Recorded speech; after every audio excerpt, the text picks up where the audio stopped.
Gee whiz, Mrs. Cleaver. It's just about time for another episode of Leave It to Beaver.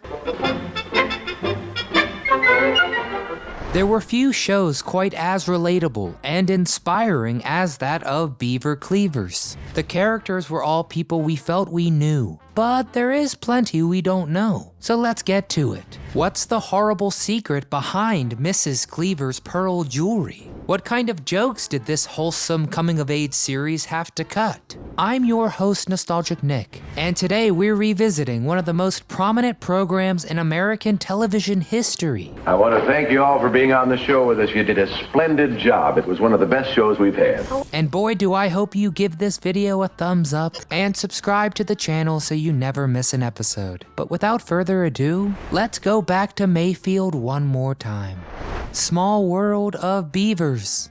3 names stick out in the holy trinity of shows focused on suburban middle-class American boyhood. My 3 sons, Lassie, and Leave It to Beaver. But it was almost a different name there. In the early days, the show was titled Wally and the Beaver, but the show's sponsors and creators thought that people would hear the name and expect an actual beaver in some kind of nature documentary. His father doesn't look like a beaver. Then it was nearly titled It's a Small World, which ended up being the name of the pilot. And this episode wound up in the anthology series Heinz Studio 57, and even featured the future SNL star Harry Shearer, aka Mr. Burns from The Simpsons. Well, I like doing C. Montgomery Burns. Yeah, Burns, yeah. Oh, how far they've come. Creative costumes.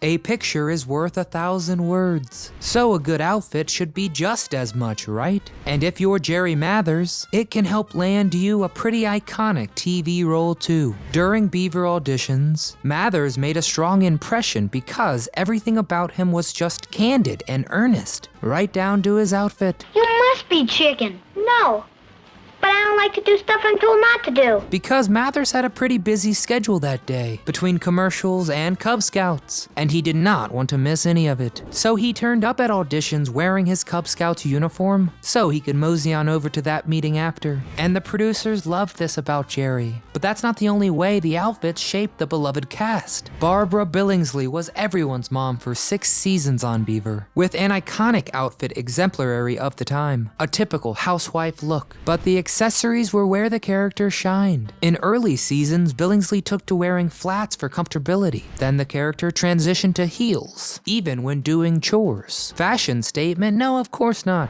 This was required to stay taller than her on-screen sons. Mathers and Dow hit growth spurts, so Mrs. Cleaver had to step up her shoe game to keep up with her growing boys. Then of course there's the ever-present pearl jewelry. The classic look of pearls, but why pearls? Well, Billingsley had received surgery on her neck, and the surgical scar left a hollow that created a noticeable shadow. So Mrs. Cleaver's treasured pearl necklace perfectly covered the actress's scar. Rocky starts. The year is 1958, and Leave It to Beaver just wrapped up a successful first season. So it was canceled. What? One of the most enduring and quotable shows to this day had a rough start, to the point that CBS canceled it after just 1 season. But thankfully, ABC came to the rescue, picking up the show for the remainder of its upbringing. Gee, Dad, this is Hamburger. The butcher already chewed it in the machine. Even after its second chance, though, Leave It to Beaver never got the hype you'd expect. The show never broke the top 30 in the Nielsen ratings. Hard to believe, but it did have some steep competition. Down the toilet. The 1950s and 60s avoided some very specific trends and situations. Take I Love Lucy or I Dream of Jeannie's fear of showing a pregnancy belly bump, or married couples in the same bed. There was also an area of the house that was very taboo, the toilet. On top of spawning praise, merchandise, and sequels, Leave It to Beaver also has the esteemed title of first ever toilet scene on TV. The episode Captain Jack. There's a scene where Wally puts an alligator in the toilet tank, and everyone witnessed the first time a toilet appeared in a TV show. Well, some of the toilet. They didn't actually show the toilet pedestal or seat, but did show the toilet tank and flush handle. Progress. Location, general location. The suburban setting of Leave It to Beaver was beloved and intentionally universal. Show creators wanted it to appear as if anyone's home could be the Cleavers, but there were some hints. Like when Wally mentioned the governor living in Madison, some fans said, hey, they live in Wisconsin. But then you have the time Beaver asked for a surfboard, suggesting beach access. But the show itself deliberately never tells. The scenery was still rooted in reality. The show creators used actual photos of Skokie, Illinois to depict the otherwise fictional Mayfield, to make it look like a living, breathing place. Fiction and reality. Spending 6 years as a character, on top of balancing real life, stuff bleeds together. The ideas behind Leave It to Beaver episodes, characters, and lines were all based on show writers Joe Connolly and Bob Mosher's own childhoods. This grounded inspiration was ideal to unabashedly show the world through the eyes of a young child. They got some help from Mrs. Cleaver herself. As Billingsley was a mother of 2 sons, she gave first-hand experience with how a mom should react to the Cleaver boys' antics. And when they got into mischief, sometimes she'd go to the show's writers and say, quote, I don't see why June is so mad over what Beaver's done. She would tell the writers to make the troublemaking a bit larger, to justify Mrs. Cleaver's reactions. It certainly made for some great shenanigans. Where are you going? Gonna see if Beaver put a voodoo curse on Eddie. Oh. And what would any episode be without Mr. Cleaver giving the family, and really the nation, a valuable moral lesson? Well, Hugh Beaumont didn't need a script for that. He was an ordained minister, only taking up acting because the community he served couldn't pay him a living wage. He was deeply committed to helping and inspiring others with powerful words. And I hope he listened to his own wise words. Because when Beaver got fast-tracked into production, Beaumont was required to fly to LA immediately, leaving his older son to drive Mrs. Beaumont as well as Hugh's mother-in-law to California from Minnesota. But during the long drive, his son lost control of the car, crashed, and the mother of Beaumont's wife did not survive the wreck. The actor took the loss of his mother-in-law extremely hard and resented the show for the ill effects that occurred. But as famous as Hugh got, it wouldn't even touch the fame and publicity thrust onto the child actors. And show creators wanted to keep these talented youngsters out of overexposure, and so instructed Mathers and Dow to not watch their own show, hoping this would keep them from getting full of themselves and changing for the worse. That's good, because you might find out a whole lot of stuff you wouldn't want to know about. Well, the plan worked, because Mathers became a treasured American icon, so much so that no one wanted to risk him getting hurt. After Beaver ended, Mathers wanted to enlist in the Marines, but fresh off a story of a famous NFL player being killed in action, the Marine Corps turned him down, so Jerry Mathers joined the Air National Guard instead. Time changes everything. The Cleavers' city and state was never specified, but they did have a known address. Actually, they had 2. At first, their home of 485 Mapleton Drive was filmed in the Republic Studios, but after some bureaucracy, the family ended up at 211 Pine Street, aka the Universal Lot. And keep a close eye out and you might see the Pine Street house in Marcus Welby, MD, as well as the 2000s hit series Desperate Housewives. Too much of a good thing.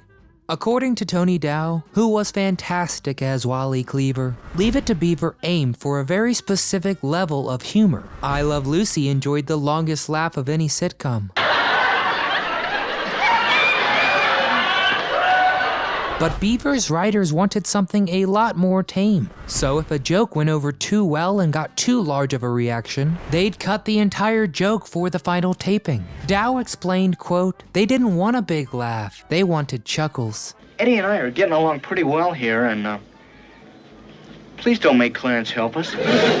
Guess there is such a thing as being too good at your job. Tweed or Cleaver.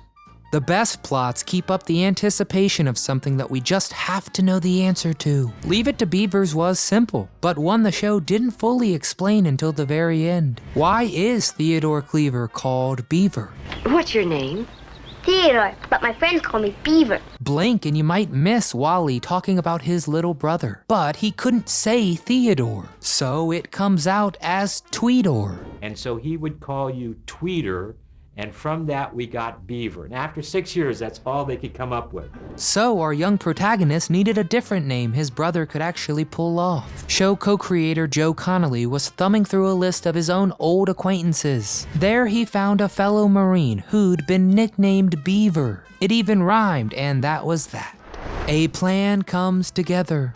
Not every show gets a well-rounded, timely ending. Take Lost in Space, where the cast suddenly heard they wouldn't be working together anymore. But Leave It to Beaver thankfully didn't suffer that fate, and stands above the rest. As the young cast was growing up, Mathers himself wanted to focus on his high school education. They had told their coming-of-age story, and were off to cross some milestones of their own. And the writers knew they were primed to end on a strong note, and finished the series with the episode Family Scrapbook, a touching, nostalgic tribute to all our fondest memories of the show. And to this day, it stands out as the first, and at that time only, primetime, formal, deliberate finale. And it was so touching and appropriate, because it was championed by Ward Cleaver himself, as Hugh wrote some and directed 23 episodes, including this final retrospective episode in 1963. Hugh Beaumont's portrayal of Ward Cleaver ranked number 28 in TV Guide's list of the 50 greatest TV dads of all time. More than appropriate.